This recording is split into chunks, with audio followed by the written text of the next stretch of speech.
to be here tonight to receive this magnificent award. Certainly the best achievement. RRR! RRR! Thank you, Academy. दोस्तों आज हम बात करने वाले हैं एक ऐसे टॉपिक पर जिसने भारत की पहचान को पूरी दुनिया में चमकाया है, भारतीय फिल्मों का ग्लोबल सिनेमा पर असर। दोस्तों इस टॉपिक को हमने 2 पार्ट में सेपरेट किया है, तो चलिए बिना किसी देरी की वीडियो को शुरू करते हैं। सबसे पहले आता है भारत में फिल्मों की शुरुआत, the beginning of films in India. दोस्तों आज हम जिस भारतीय सिनेमा को ग्लोबल पहचान के साथ देखते हैं उसकी नींव 1 सदी से भी पहले रखी गई थी। एक ऐसा सफ़र जो मूक फिल्मों से शुरू होकर आज की हाईटेक फिल्म इंडस्ट्री तक पहुंचा है। तो चलिए लौटते हैं पीछे जहां से शुरू हुई थी भारत में फिल्मों की कहानी। दोस्तों इस टॉपिक को भी हमने 4 पार्ट में सेपरेट किया है। भारत में फिल्मों की शुरुआत, दोस्तों साल था 1896, जगह थी मुंबई का वॉटसन होटल। यहीं पहली बार भारत में लुमियर ब्रदर्स की फिल्मों की स्क्रीनिंग हुई। लोग हैरान रह गए कि चलती फिरती तस्वीरें, जादू से कम नहीं था ये नज़ारा। यही दृश्य देखकर एक भारतीय युवा का मन बदल गया। उनका नाम था ढूंढीराज गोविंद फाल्के, जिन्हें आज हम दादा साहब फाल्के के नाम से जानते हैं। नंबर 2, पहली भारतीय फिल्म राजा हरिश्चंद्र। दोस्तों 1913 में आई भारत की पहली फुल लेंथ फीचर फिल्म राजा हरिश्चंद्र। इसे बनाया था दादा साहब फाल्के ने। ये एक मूक फिल्म थी, मतलब बिना आवाज़ की, लेकिन इसकी कहानी, इसकी इमोशंस और इसकी भारतीयता ने दर्शकों को बांध लिया। दिलचस्प बात यह है कि उस दौर में महिलाएं फिल्म में काम नहीं करती थी, इसलिए फिल्म में हर महिला किरदार भी पुरुषों ने भी निभाया था। मूक फिल्मों से बोलती फिल्मों तक। दोस्तों 1921 में आई भारत की सबसे पहली बोलती फिल्म आलम आरा। अब फिल्में सिर्फ देखने का नहीं, सुनने का भी अनुभव बन गई। ये वो पल था जिसने भारतीय सिनेमा को नई दिशा दी। और फिर शुरू हुआ गानों और डायलॉग्स का दौर। आलम आरा में कुल 7 गाने थे और यहीं से म्यूजिकल फिल्मों की परंपरा भी शुरू हुई। शुरुआती फिल्म मेकर्स और स्टूडियोज। दोस्तों 1920 और 30 के दशक में भारत में कई फिल्म स्टूडियो खुले, जैसे बॉम्बे टॉकीज, प्रभात स्टूडियोज और न्यू थिएटर्स। इन स्टूडियोज ने सामाजिक मुद्दों से लेकर पौराणिक कथाओं तक हर विषय पर फिल्में बनाई।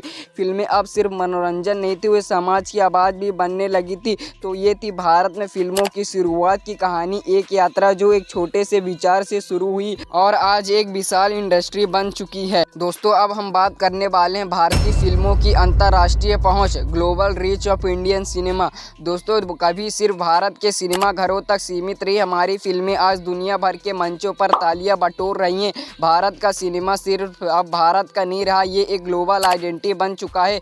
तो आइए जानते कैसे हुई भारतीय फिल्मों की दुनिया तक पहुँच। दोस्तों हमने इसे भी 4 पार्टों में सेग्रीगेट किया है, तो चलिए शुरू करते हैं। शुरुआती अंतर्राष्ट्रीय पहचान। दोस्तों 1950 और 60 के दशक में सत्यजीत रे जैसे डायरेक्टर्स ने भारतीय फिल्मों को विदेशों में एक नया दर्जा दिलाया। उनकी फिल्म पथेर पंचाली ने 1956 में कांस फिल्म फेस्टिवल में अवार्ड जीता और यहाँ से भारत की फिल्मों को इंटरनेशनल मंच पर पहचान मिलने लगी। इसी दौर में राज कपूर की फिल्में, खासकर आवारा और श्री 420, रूस और चीन जैसे देशों में सुपरहिट साबित हुए।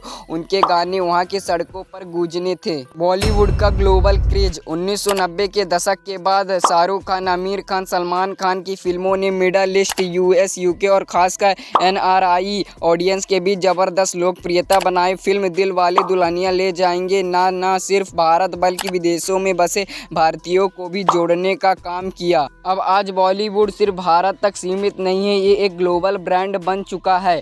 फिल्में जो इंटरनेशनल हिट बन गई। दोस्तों कुछ फिल्में ऐसी रही जिन्होंने ग्लोबल बॉक्स ऑफिस पर भी कमाल कर दिखाया, जैसे लगान 2001 में ऑस्कर के लिए नॉमिनेट हुई। स्लमडॉग मिलियनेयर 2008 में आई। भले ही डायरेक्टर विदेशी था, लेकिन कहानी, कलाकार और संगीत भारत का था और ऑस्कर जीता। बाहुबली सीरीज जापान और साउथ अमेरिका में भी पॉपुलर हुई। RRR न सिर्फ ऑस्कर में नाम कमाया बल्कि दुनिया भर के थिएटर्स में हाउसफुल रही।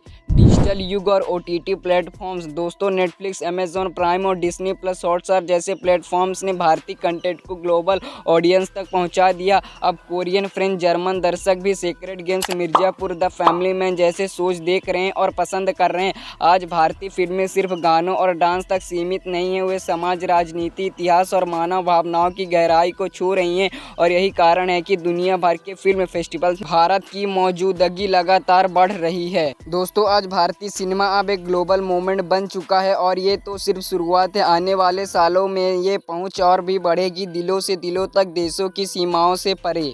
तो दोस्तों ये था पहला पार्ट जिसमें हमने देखा कि कैसे भारतीय सिनेमा ने अपनी जड़ें जमाई और फिर धीरे धीरे पूरी दुनिया में फैल गया। लेकिन ये तो बस शुरुआत है। दूसरे पार्ट में हम जानेंगे कि कैसे भारतीय फिल्में अब वैश्विक सिनेमा को प्रभावित कर रही हैं, स्टाइल, कहानी कहने का तरीका और इंटरनेशनल कोलैबोरेशन तक। दोस्तों अगर आपको यह वीडियो थोड़ी सी भी पसंद आई हो तो वीडियो को लाइक करके हमारे चैनल सिनेमा लवर विकास को सब्सक्राइब जरूर करें।